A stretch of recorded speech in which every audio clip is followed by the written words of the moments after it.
Okay, this goes here. And then we should have everything. Okay, great. We still have picture over there. Okay, great. And I'm also recording. I pressed the button. Cool. Hi guys. I'm gonna talk a bit about Leak Tracker. It's a package, or maybe let's first introduce myself. I'm also from Unlocked. I'm not gonna give the speech on what Unlocked does. Robert already gave it a little bit. I'm one of the developers over there.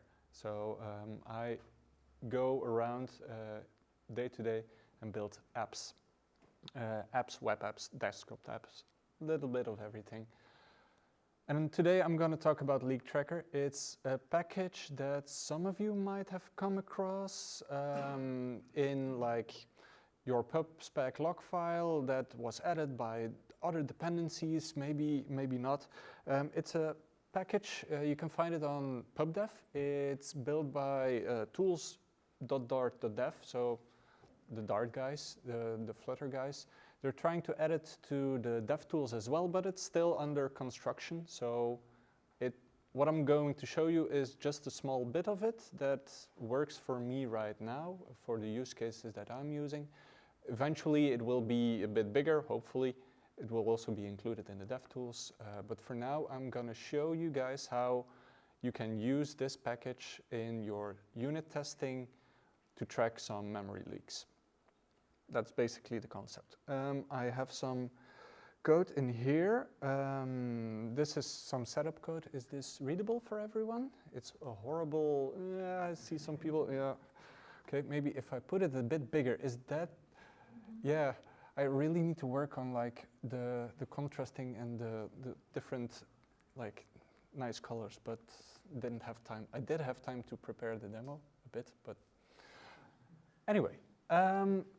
So this is my Flutter test config. It's a file that you can add in the root of your test folder, where you can dabble a bit with like run configuration or how your test should be run.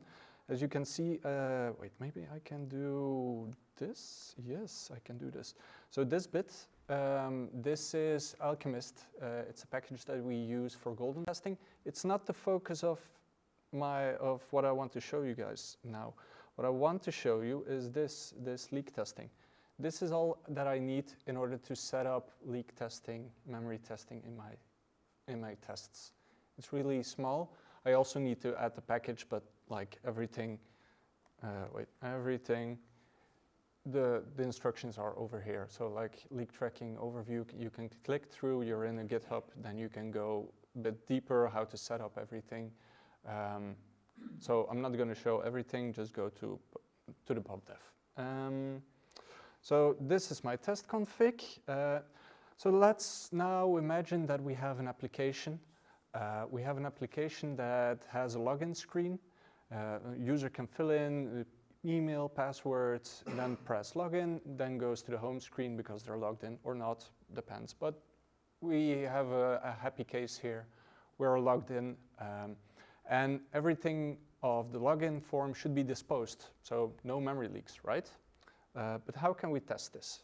Well, in here I have some code as well. So on the left, yes, I have my password text field. It's the handler or the widget that I use in my login form. It's really basic.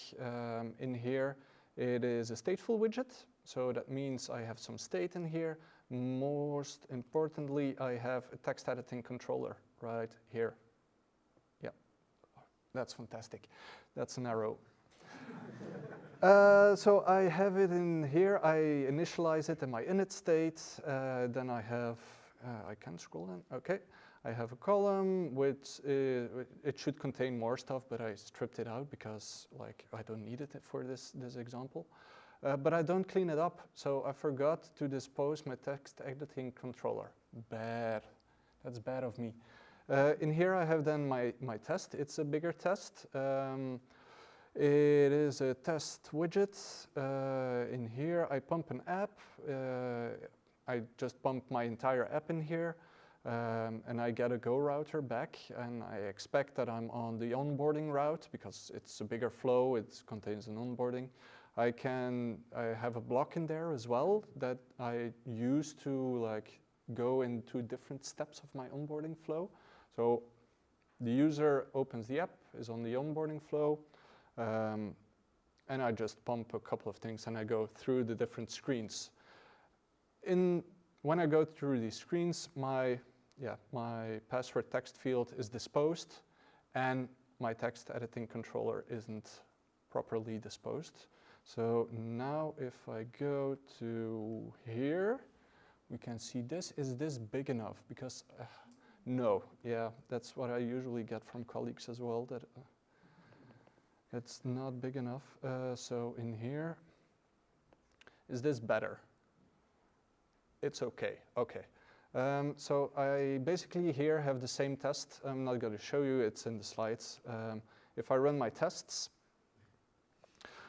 I also get a cow that keeps shouting stuff that I need to fix. But in here, so it says, hey, you have a leak here. In the text editing controller, in my test, a user should be able to go through the onboarding flow. Oh, shoot, I should have fixed that. I thought I fixed that. Maybe, oh yeah, I have this dispose here. I dispose my password controller. I go back. Yeah, failing test before fixing code. Yeah, I did that. But now my test's passed and my memory leak is fixed as well. So that's basically, in a short presentation, how you can use Leak Tracker in your tests to help you with memory leaks.